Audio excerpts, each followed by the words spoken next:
Brett McKay here, and welcome to another edition of the Art of Manliness podcast. Why do corrupt people end up in power? By way of an answer, you probably think of that famous quote from Lord Acton. Power tends to corrupt. Absolute power corrupts absolutely. But my guest today, Brian Klaas, would say that's only one part of what leads to corrupt individuals and cultures. The other being that people who are already corrupt are more likely to seek power in the first place. Brian argues that if we ever hope to develop better systems, from our national governments to our office hierarchies, we have to work on both prongs of this dynamic, not only preventing people who gain power from going bad, but encouraging good people to seek power as well. Brian is the author of Corruptible: Who Gets Power and How It Changes Us. Today on the show, he and I discuss how people who possess the so-called dark triad of traits are more attracted to positions of power, how the framing around those positions can either amplify or alter the self-selection effect, and what a tyrannical homeowners association president and a psychopathic school janitor show us about these dynamics. We also discuss why power does indeed corrupt people and can in fact change their very brain chemistry. Brian explains the importance of accountability and keeping a system clean, and how you can serve in positions of power without being corrupted yourself. After the show's over, check out our show notes at awim.is/powercorrupts.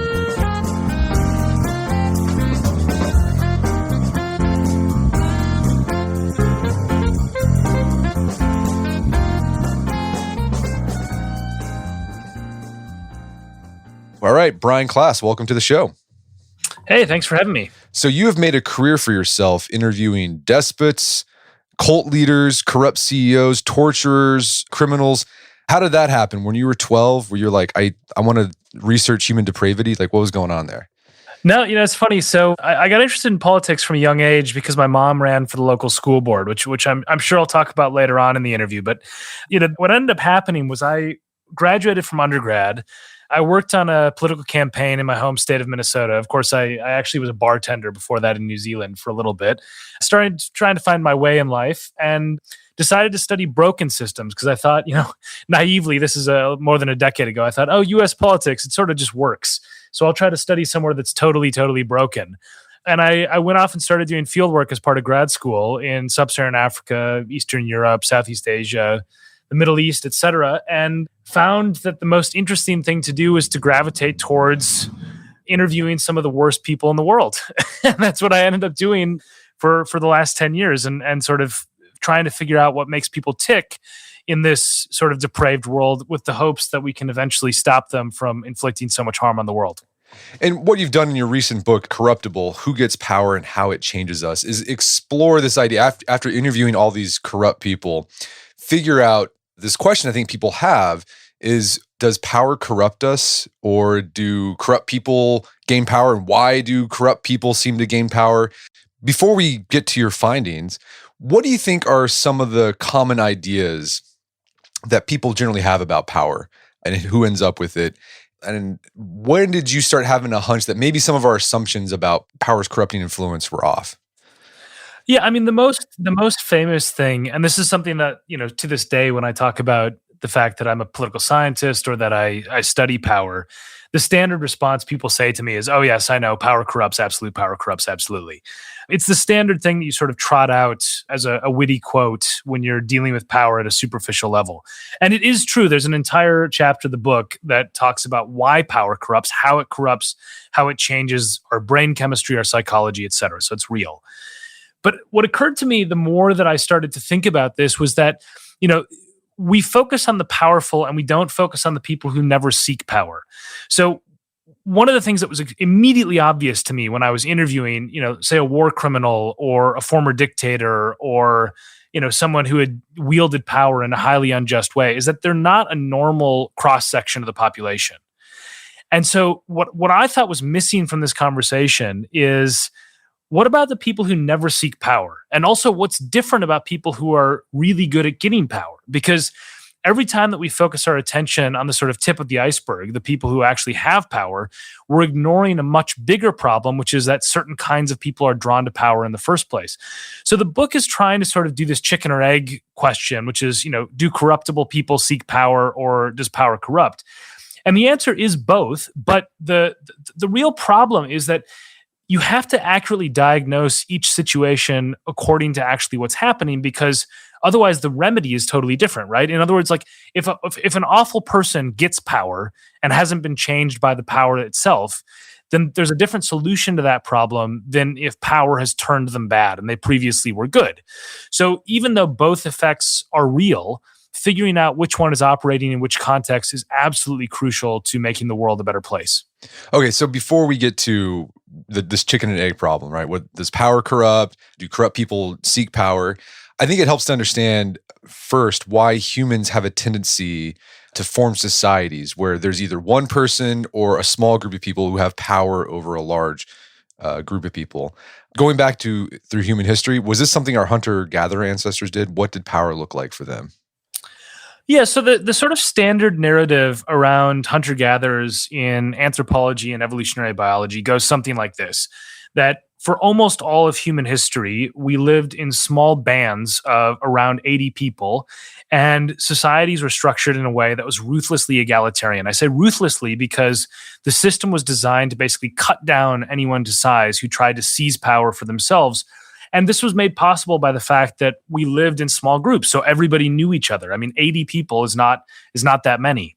Now, there are some wrinkles in this sort of simplistic narrative that have been emerging in recent years. There's some evidence that there was a little bit more hierarchy than we expected in the past in some pockets and so on. But this is sort of the general idea of what most of the anthropology evidence suggests. And we know this from a few different forms of evidence, including the fact that like burials, for example, for most of human history, don't show any sort of elevated status for individuals.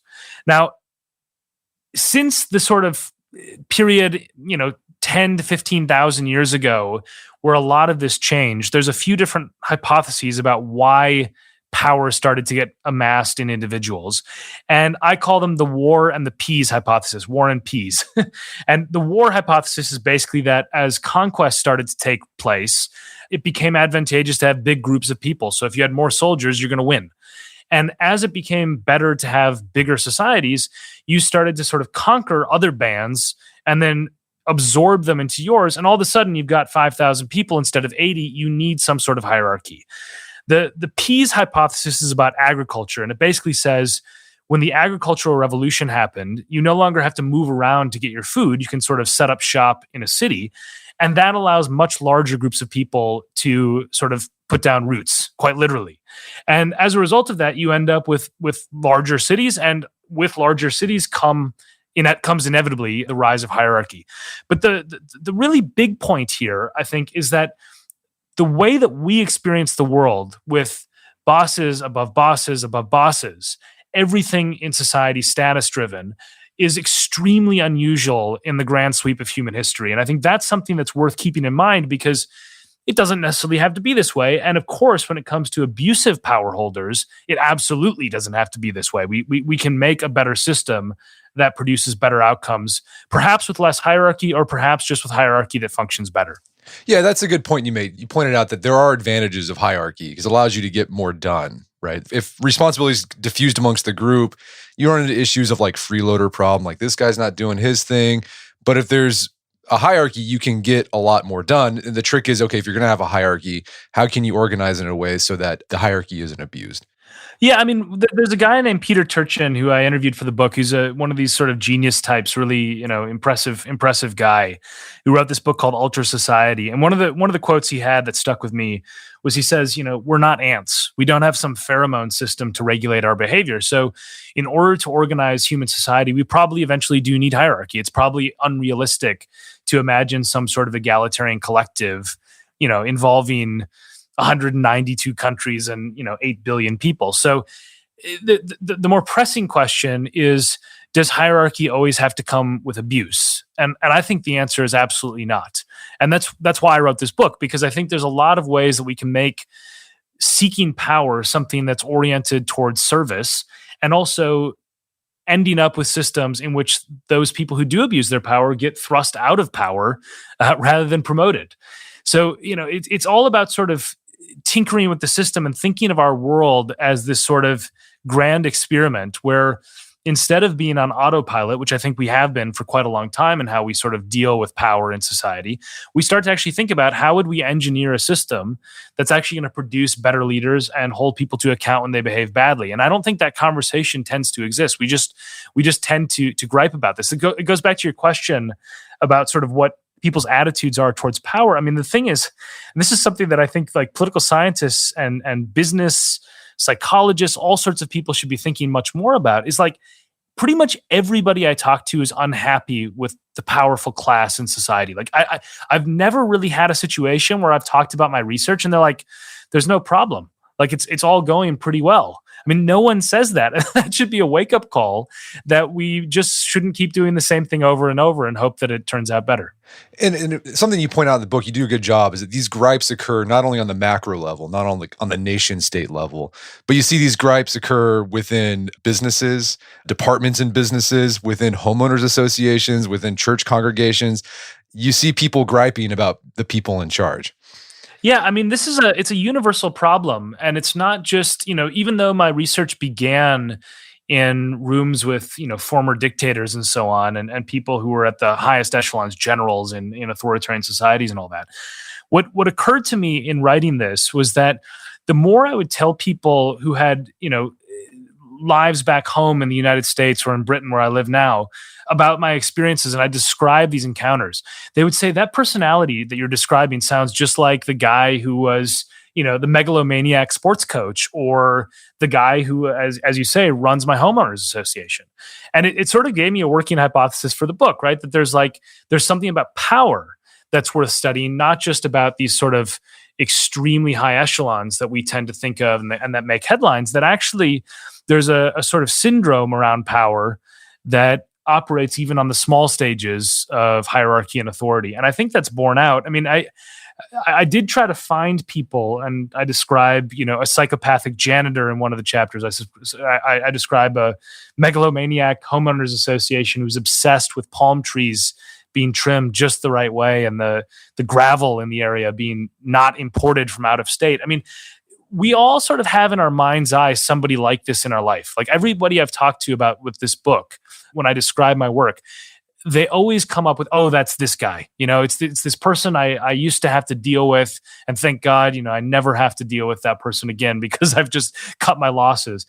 It's a universal human experience, and I don't think I'm not naive enough to say we can eliminate those sort of universal human experiences of power abusers. It's just that we can curtail how often we encounter them, and I think that even if we made this 20% better, the scale of human suffering and frustration that it would reduce would be absolutely enormous and transformative. So I think it's definitely worth doing, even if we can only curb the problem rather than eliminating it. All right, so let's dig in more into why it seems like just bad people end up in power. And the first prong of this idea is that power or positions of authority attract a certain type of person. So there's a selection bias going on.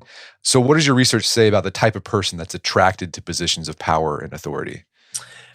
Yeah, so I think there's a few things to say here. First off, when we describe someone who's power hungry, it's always a bad thing. But power hungry, by definition, is what you're describing when you're saying who is seeking power in a competitive environment.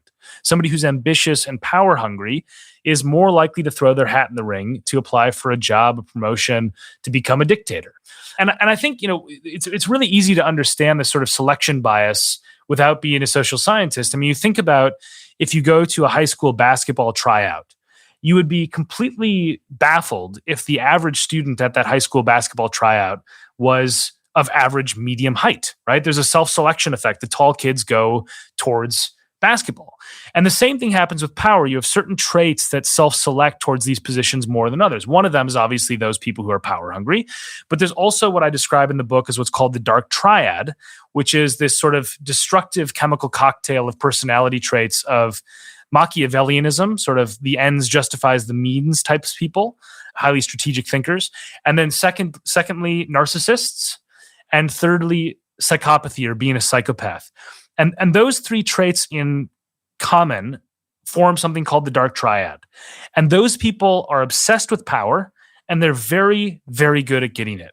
So, that's on the extreme end, right? These are the people who are disproportionately likely to seek power, get it, and then wield it with immense destructive potential.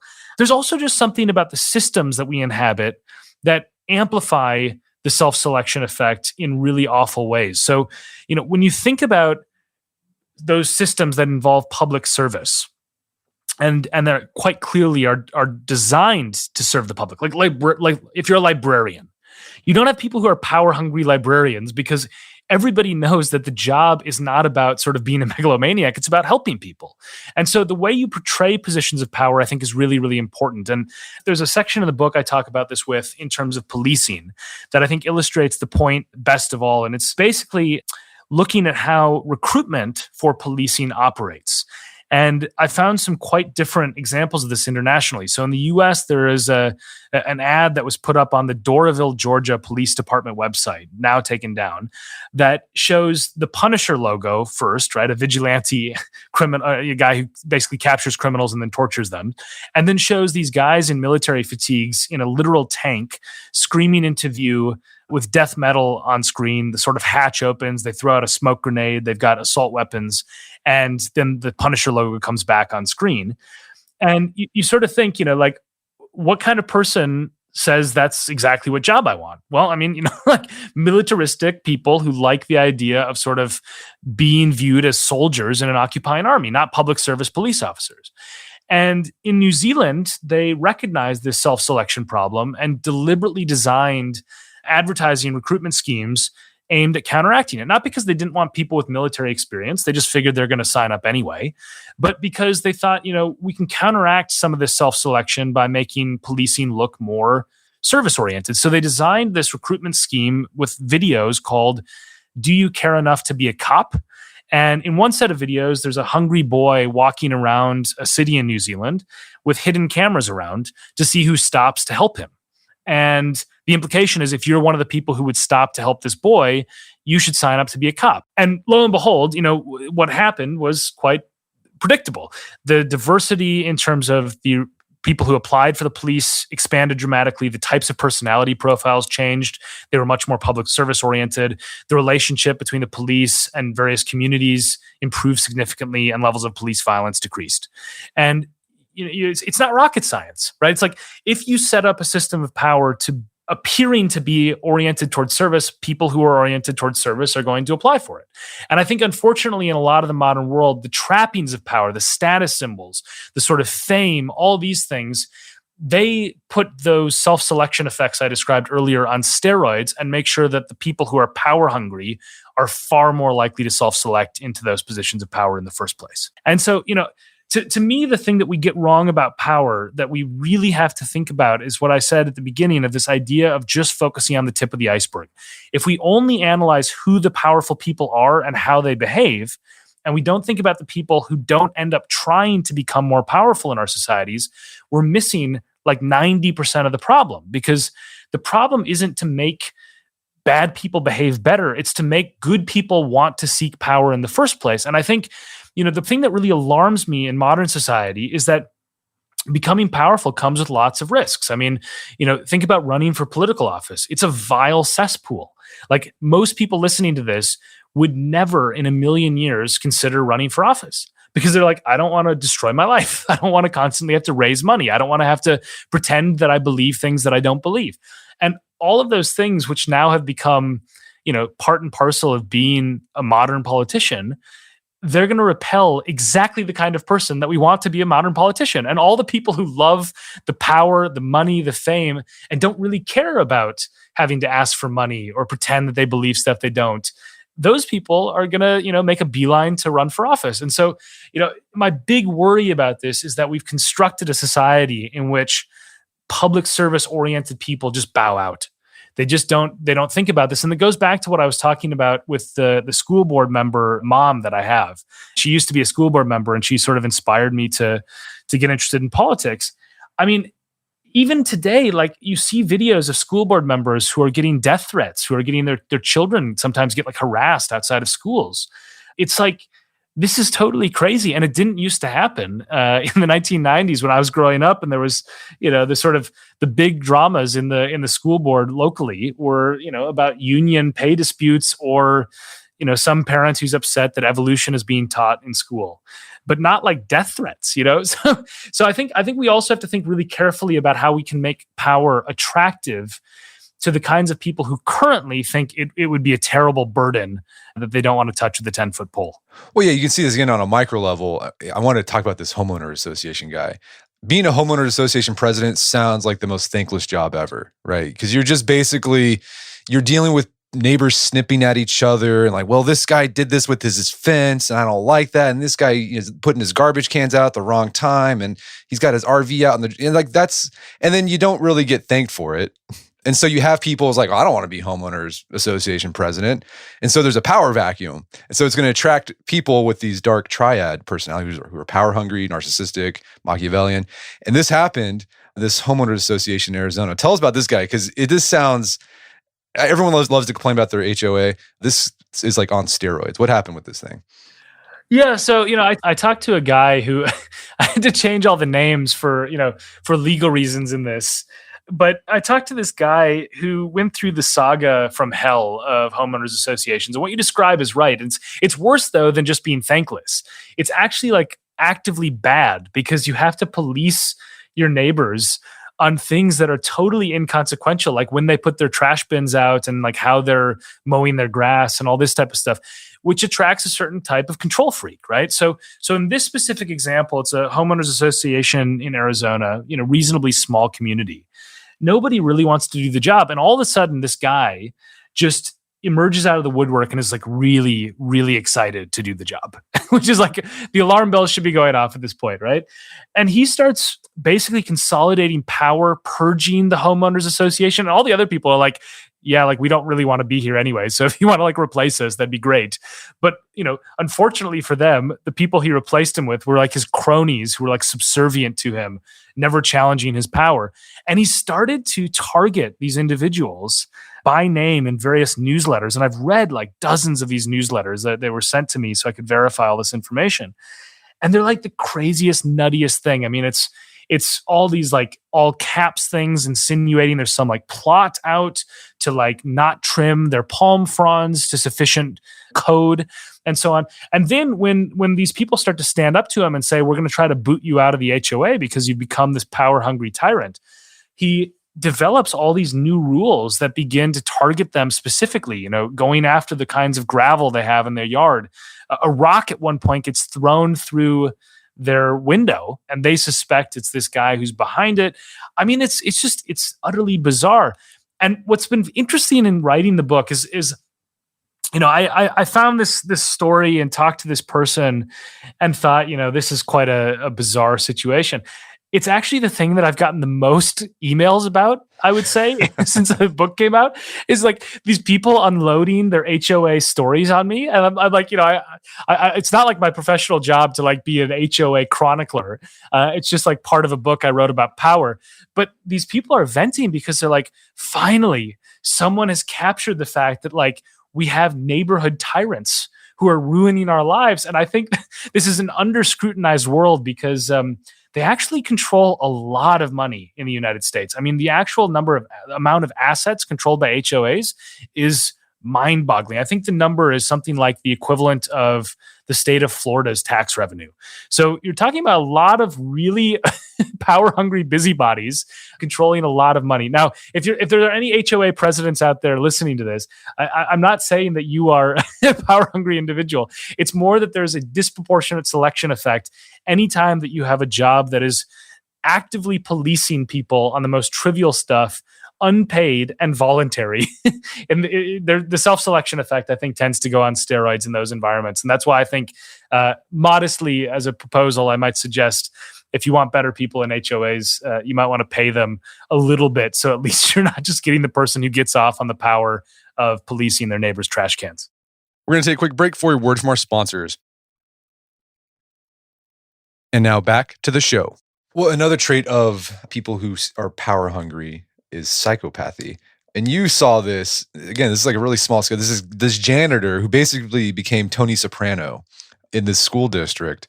What's that story? Like, what happened there? Like, how was he able to accumulate so much power in the school district? Yeah, so this guy's name is Steve Rauchi, and I don't have to change his name because he's been convicted of crimes and is in prison. So Steve Rauchi was someone who perhaps had modest ambitions by most people's standards. He was a janitor at the Schenectady, New York State high school. And he wanted to be a sort of kingpin in the school district maintenance office. So he systematically set about to achieve this through incredibly Machiavellian scheming. One of my favorite stories, and I went through so many court files and so on in researching this bit of the book, was going inside the mind of a psychopath is a very odd thing to do.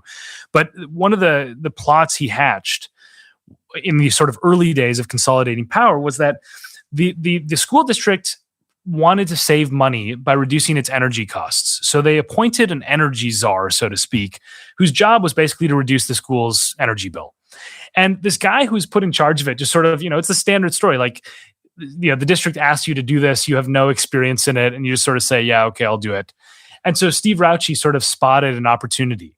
He said, look, I know that you don't really understand the software that's been presented to you to like manage the school district's energy supply. I can just sort of manage it for you and you can take the credit. Now, this guy accepts because he's sort of overwhelmed by the sort of software and doesn't know what he's doing. Steve Rauchi takes control of the software and starts manipulating it. He starts turning on the stadium lights on public holidays. He starts increasing the amount of time that the heating is on and that the lights are on weekends, just to try to ramp up the energy bill, basically. And lo and behold, his plan works. The guy who was appointed energy czar is relieved of that position because the energy usage has actually gone up. And so Rauchi is then made into the energy czar for the district. And he operated like this throughout his whole time in his pursuit of power. I mean, he became a senior official in the union and ultimately started making quite a lot of money as he rose through the ranks. But he also did this weird stuff where, like, when people would cross him, he would make examples of them and then make everybody else around him like observe the fact that he had punished them. So at one point, he believes that he knows someone who has whistleblown on him, so that he'd been sort of behaving like a tyrant in the district maintenance office and needed to be dealt with. So all of a sudden, these people's homes the next morning has the word rat spray painted across the house. And Rauchi, doesn't admit to it, but basically forces his employees on the clock to make a pilgrimage in school district vehicles to like observe that these people have gotten what they deserved. And, there's also stuff about his personality where like he says stuff in various recordings that were then turned over to the court, their wiretaps and so on, where he talked about, I wish I could have had a Steve so that I wish I could have had a twin so that I could have had a Steve in my life, thinking that like he was really sad that he didn't have himself to turn to because he was so great, these sort of delusions of grandeur. Anyway, the reason he ends up in prison is because he starts going over the top with his punishments of people who cross them. He places explosives on the car of a colleague. He has explosives in his office in the school district, itself, and has night vision goggles in his office as well, which is quite an unusual thing for a sort of maintenance official at a public high school to have. The reason I use him in this story, though, is because what's really interesting about psychopaths is that Rauchi is an example of an undisciplined, non-functional psychopath, which is to say, when he needed to turn down these traits, he couldn't. It was impossible for him. But for a lot of functional psychopaths, as they're called, they can turn them down at times when they need to. And this is something where, the sort of all the psychopath researchers I spoke to said that superficial charm is part of the psychopath modus operandi, and that the functional psychopaths can switch on their empathy when they need to. They can sort of blend in when empathy or being chameleon-like in a certain situation is advantageous. And those people, the functional psychopaths, the point they all make is those are the people in the boardrooms and in elected office.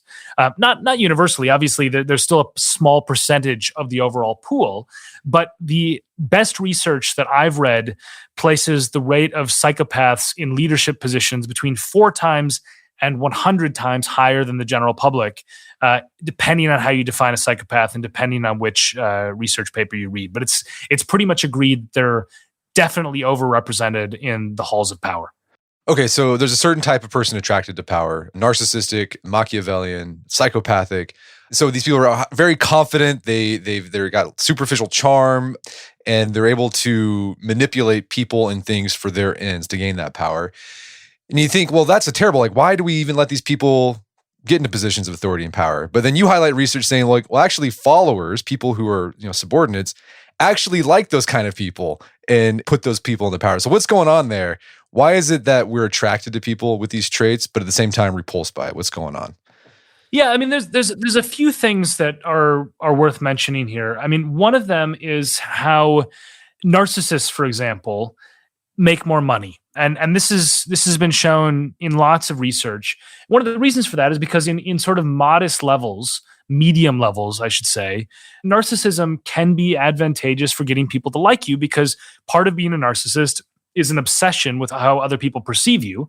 And when you really care about that sort of perception management, it may be good for making money and also advancing in life. Now, it comes at a cost, of course. I mean, there are things about narcissists that are highly undesirable, and it's not a good strategy in general. But perhaps in the workplace, in modest doses, it might be effective. And this helps explain why sometimes managers, politicians, et cetera, are so narcissistic and also so successful. They're good at manipulating other people. Now, I also think it's worth pointing out a lot of our leadership selection is non-rational. It's irrational. And the reason that matters is because we like to think that we're making, sort of evidence-based, rational assessments when we decide who to cast a ballot for or who we want to be in charge of us in the workplace. But lots of scientific evidence counteracts that notion. So the best example of this, and the one that just it blew my mind when I read this, but it's been replicated. It's a very solid finding, published in, I forget if it was in Science or Nature, but one of the top 2 scientific journals in the world. What the researchers did is they showed children a series of faces, no other information, just 2 faces. And they said, who do you want to be in charge of your ship in this computer simulation we're going to ask you to play? So all you see is 2 pictures of human faces and nothing else, and you have to pick one or the other. What the kids didn't know was that the 2 faces weren't random. One of them was the winner of a French parliamentary election in a given district, and the other face they saw was the runner-up in that same district, so the winner and the loser. And overwhelmingly, the overwhelming majority of the time, the kids picked the winner to captain their ship.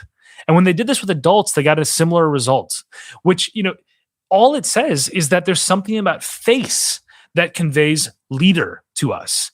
And if that's the case, that really causes us to sort of pause for a second and say, wait a minute, if you can accurately predict the winner of an election based on faces alone, then we have a real cognitive bias around leadership that we need to understand better, because otherwise we end up making stupid decisions based on superficial characteristics. And I think the more that I read about this, sort of realm of research in psychology and evolutionary anthropology and so on, the more that it became clear to me that this myth of rational leadership selection is just a myth. It's not true. And there are some things that are rational and that are sort of reasoned in terms of how we select our leaders, but a significant chunk of it is down to intuition and other things that are not rooted in sort of a rational assessment. Okay, so we've discussed, so there's a certain type of person attracted to power, oftentimes not the best kind of person.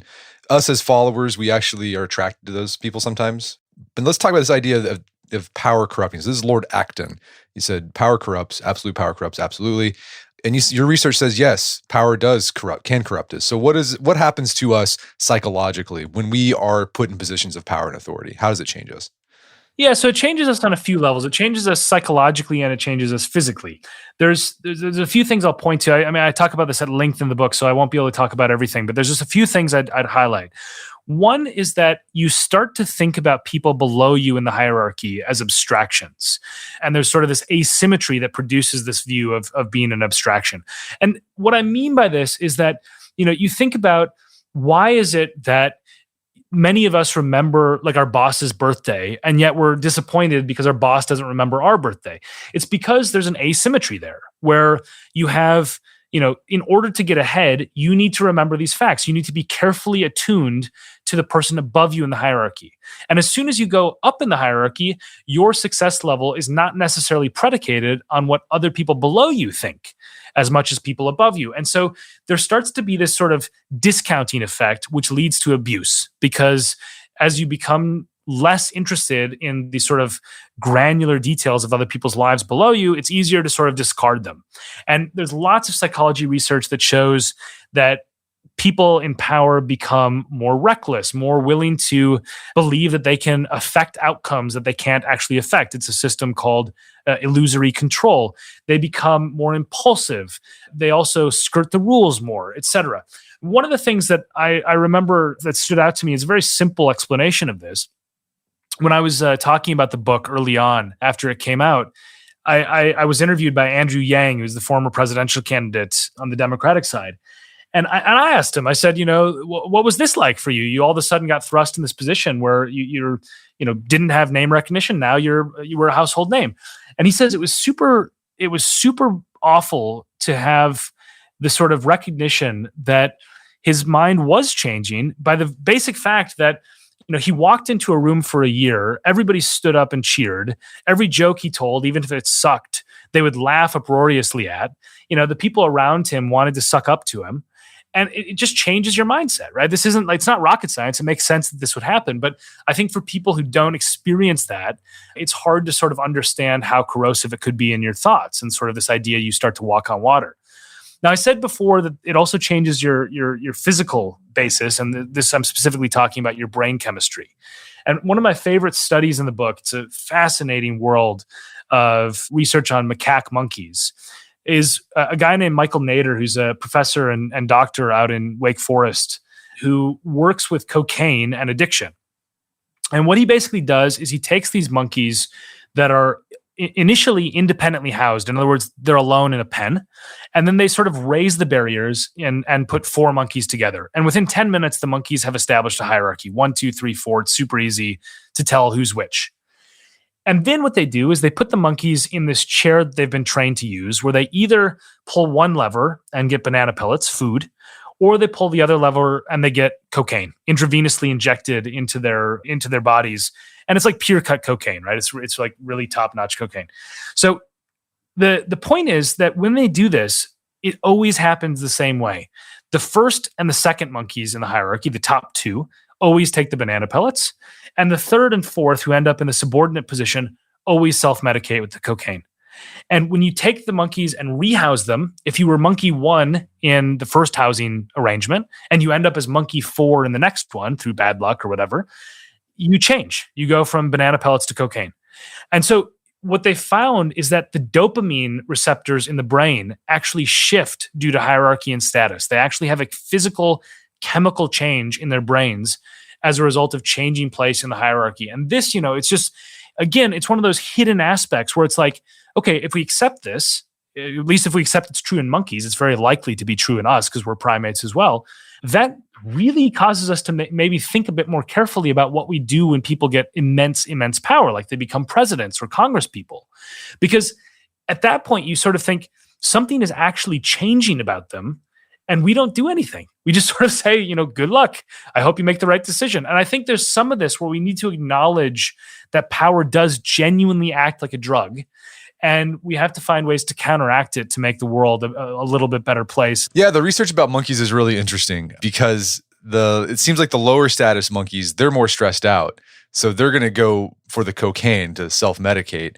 While the higher status monkeys, they've got power, and then power acts like a natural drug. So they don't need the cocaine to self-medicate. But the downside is, they want to hold on to that high. So they're not going to want to give up their power. So they're going to do whatever they have to do to stay on top. And you see something similar with humans too. If you look at the research, people who are higher in the social hierarchy, they often live longer than people who are lower in the social hierarchy because they're feeling good. While people who are, lower in the social hierarchy, they've got more stress and they've got less advantages, so they feel bad. But there are exceptions to this. Sometimes people who are in positions of power and authority, they live shorter lives. And it has to do with whether that person in power or authority has any control. So basically the finding was, if you're in a position of authority, but you have no control, that's pretty terrible for you. It just makes you feel terrible. Yeah, so I'm afraid I'm gonna go back to non-human primates with this example with baboons. But you're absolutely right. So the finding that you're talking about is from something with humans called the Whitehall 2 study. And Sir Professor, he's got both titles, Sir and Professor, Michael Marmot is the guy who authored the study, one of my colleagues at University College London. And what he basically found is that, if you control for a lot of confounding variables, the actual data shows that being in a position of status that comes with stress but no control is really bad for you. Being low on the hierarchy without status and without control is even worse for you, but it's actually pretty good for you if you have a position of sort of status, money, and control. And control meaning that you can sort of dictate how outcomes are happening in your life. So a super stressed CEO during, like an airline CEO during the pandemic, that sucks. That's really bad.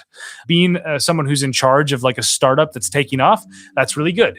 And so what you find in the baboon research that I think is really, really instructive is using this technique called DNA methylation. You can actually measure biological aging separately from the aging that happens with a calendar.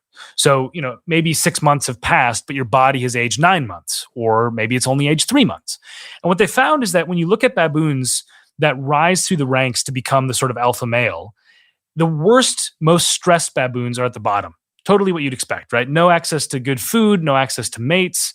It basically sucks to be the worst baboon, right? But as you rise through the ranks, it gets better until you become the alpha male. And then your body is super, super stressed. And the reason for that is because you constantly have a target on your back. So all the other baboons are thinking about usurping you. You sort of always have to worry about a plot against you to be overthrown. And so even though you have your pick of mates and even though you have the prime food, your body is actually aging faster because of all that stress. And so the sort of takeaway, that the way I put it is, it's good to be in the court, but maybe not good to be the king.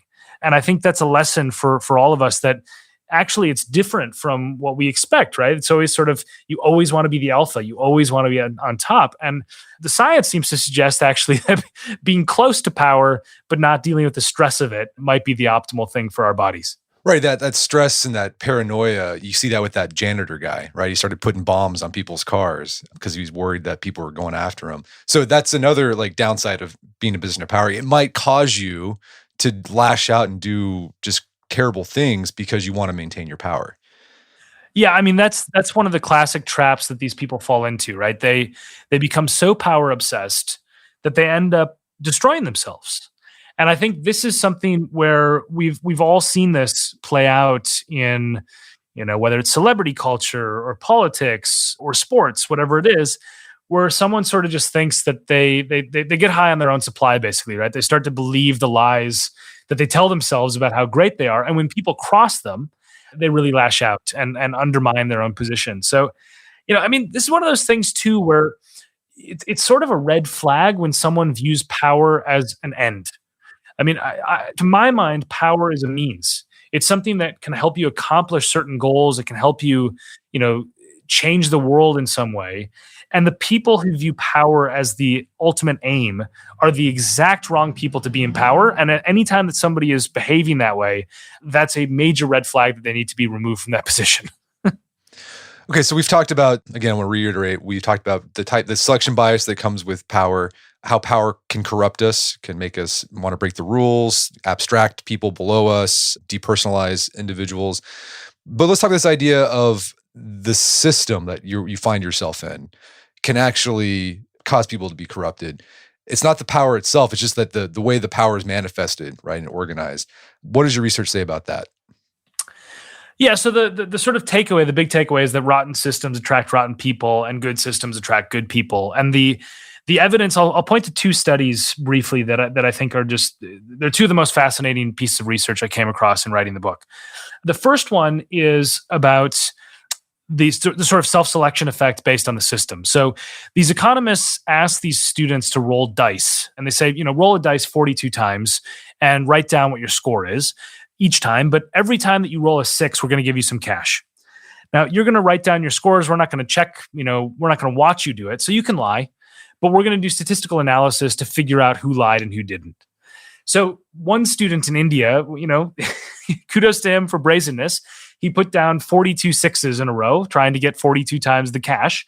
It was pretty easy to spot that he'd lied. But, there were different levels of dishonesty in these groups. What was fascinating, though, is that because they could figure out using statistical methods who was likely to have lied and who wasn't, they then asked the students, what do you want to do with your careers? And in India, a place where being a civil servant, being sort of the local cop or the local bureaucrat means you can extract bribes from people. In India, the people who lied about their dice rolls to make more money were disproportionately keen on becoming civil servants. When they did the exact same study in Denmark, the result was flipped. The people who lied about their dice rolls did not want to go into civil service, and the people who were scrupulously honest did. And so, it's this classic sort of story of if you have a clean system, people who are more willing to behave in clean, uncorrupt ways are going to go for that system. Now, the other study that I think really beautifully illustrates this point is about United Nations parking tickets. And I know it sounds like a weird realm to explore, but it's sort of a natural experiment where before 2002, anybody who parked illegally in New York who was a diplomat had diplomatic immunity and therefore didn't have to pay their fine. So these diplomats rack up 150,000, believe it or not, parking tickets to the tune of $18 million. And finally, in 2002, the mayor at the time, Mike Bloomberg, says enough is enough. This is crazy, right? Not only are you annoying because you're parking illegally all the time, but it's also a revenue source we're losing. So we can't force you to pay it, but we can take away your cars. We can impound your cars if you keep doing this. And all of a sudden, there's enforcement, there's accountability. So what happens? Well, in the pre-enforcement period where they can get away with everything, there's a cultural explanation for illegal parking. So the people who are from Norway, Japan, Germany, the sort of non-corrupt countries, they don't really park illegally very much. And the people who are from the corrupt countries, Yemen, Egypt, etc., are like parking extremely illegally all the time. Like the average number of parking tickets per diplomat in the worst country was, I think, 190 parking tickets per diplomat, right? So really, really excessive. And overnight, when the enforcement kicks in, they basically all become Norway. Everybody starts parking legally. And the kicker, though, is that the longer the Norwegians and Germans and Japanese diplomats were in New York in the pre-enforcement period, in other words, the longer they could get away with it, the more they started to park like the Yemenis and the Egyptians. So the lesson is that cultures of corruption are obviously important in dictating behavior, but accountability is also super, super important in deterring bad behavior once you have a culture of corruption. And so it's a mix of the two, right? You need to attract good people into positions of power. You need to clean up the system to attract better people. And then within that good system, you need to really crack down on the people who behave in corrupt or abusive ways to weed them out. And it's not rocket science, but most of our systems aren't designed with this in goal, with this in mind. In other words, there's not some like a systematic attempt to think very carefully about both recruitment and accountability. And I think if every organization just did sort of an assessment of these aspects, the world would become a much better place quite quickly, because, as I say, the interventions are not difficult. They just involve serious thought about designing systems to attract and promote better people and to weed out those who are breaking the rules.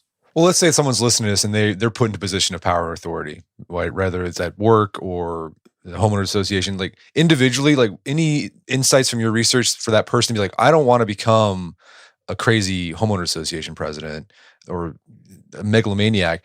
What can I do to prevent that from happening? Like what sort of, I guess, brakes can you put on yourself so that doesn't happen to you? Yeah, it's a great question. So first off, I'd say that if you're one of these good people that's sort of driven by service, these corrosive effects of power are less likely to be as much of a problem. You've already solved half the problem because you're not a power-hungry megalomaniac, narcissistic psychopath. So that's half of it, right? The other half, though, is that all of us will succumb to some of the psychological effects of power no matter what, even the best of us, right? I mean, there's pretty strong evidence that this does something to you over time. And, the best of us can counteract it, but it's not always a sort of bulletproof thing. So what do? There's a few things. One is that you need to engineer systems in which you are constantly reminded of the weight of your responsibility. So if you're dealing with difficult decisions that result in harm for people, if you have to fire people, if you have to make decisions that make people really unhappy or hurt people, you should be well aware of the costs of those decisions. I'm not going to go into the whole detail of it here, but I briefly talk about this in the book with a guy who was involved in doling out money for the 9/11 Victims Compensation Fund.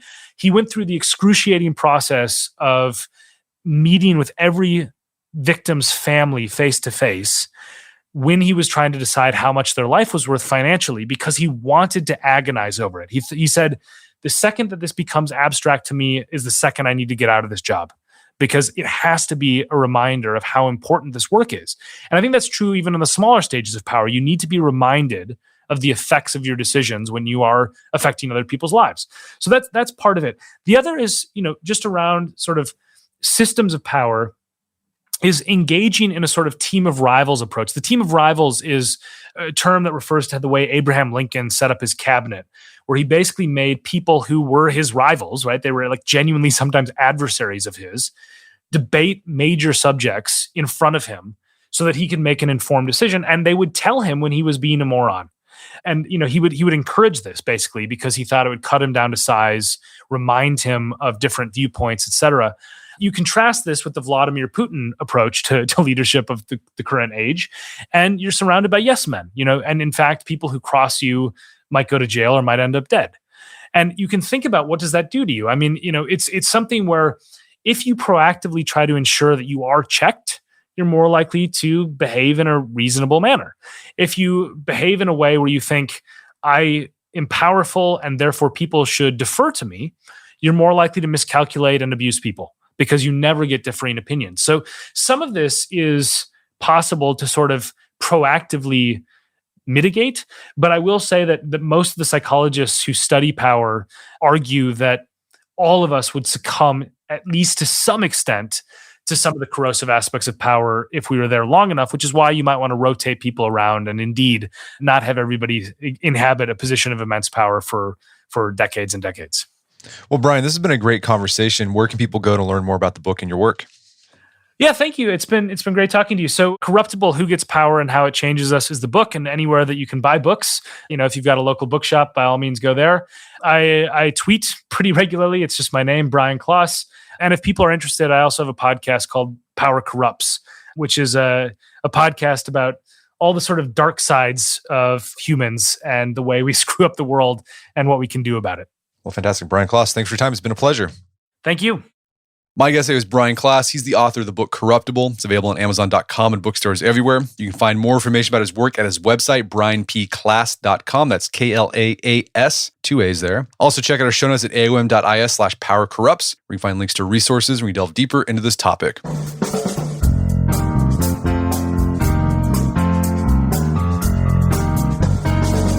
Well, that wraps up another edition of the AOM podcast. Make sure to check out our website at artofmanliness.com, where you find our podcast archives, as well as thousands of articles written there's about pretty much anything you can think of. And if you'd like to enjoy ad-free episodes, you can do so on Stitcher Premium. Head over to stitcherpremium.com, sign up, use code Manliness at checkout for a free month trial. Once you're signed up, download the Stitcher app on Android and iOS, and you can start enjoying ad-free episodes of the AOM podcast. And if you haven't done so already, I'd appreciate if you take 1 minute to give us a review on Apple Podcasts or Stitcher. It helps out a lot. And if you've done that already, thank you. Please consider sharing the show with a friend or family member who you think would get something out of it. As always, thank you for the continued support. Until next time, Brett McKay reminds you on Listen to the AOM podcast, put what you've heard into action.